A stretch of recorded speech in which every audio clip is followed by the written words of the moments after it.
লক্ষ্মীপুরে বিএনপি নেতার বাড়িতে আগুন, এক শিশু নিহত।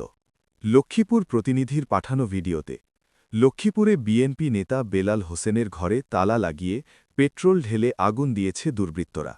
এ সময় ঘুমন্ত ৭ বছরের শিশু আয়েশা বেগমের মৃত্যু হয়। অগ্নিদগ্ধ হয়েছেন বিএনপি নেতা ও তার আরও ২ শিশু বিথি আক্তার ও স্মৃতি আক্তার।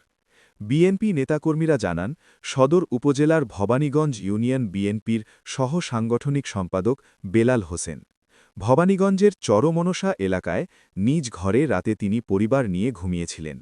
এ সময় ঘরের দরজায় তালা লাগিয়ে পেট্রোল ঢেলে আগুন ধরিয়ে দেয় দুর্বৃত্তরা। মুহূর্তেই আগুন চারদিকে ছড়িয়ে পড়ে। এ ঘটনায় অগ্নিদগ্ধ হয়ে ঘুমন্ত শিশু আয়েশা বেগমের মৃত্যু হয়। অগ্নিদগ্ধ হন বেলাল হোসেন ও তার ২ কন্যা।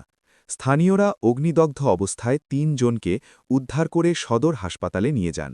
পরে অবস্থার অবনতি হওয়ায় উন্নত চিকিৎসার জন্য বিথি আক্তার ও স্মৃতি আক্তারকে ঢাকা বার্ন ইউনিটে পাঠানো হয়। তাদের অবস্থা আশঙ্কাজনক।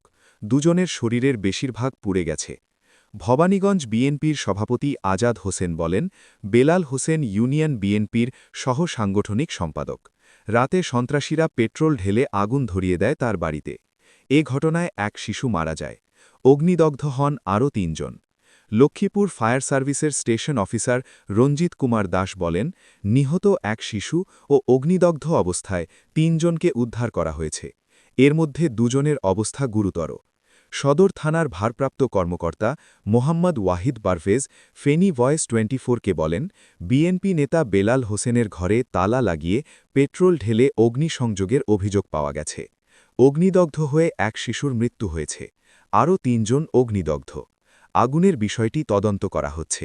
এটি পরিকল্পিত নাশকতা না দুর্ঘটনা তা খতিয়ে দেখা হচ্ছে।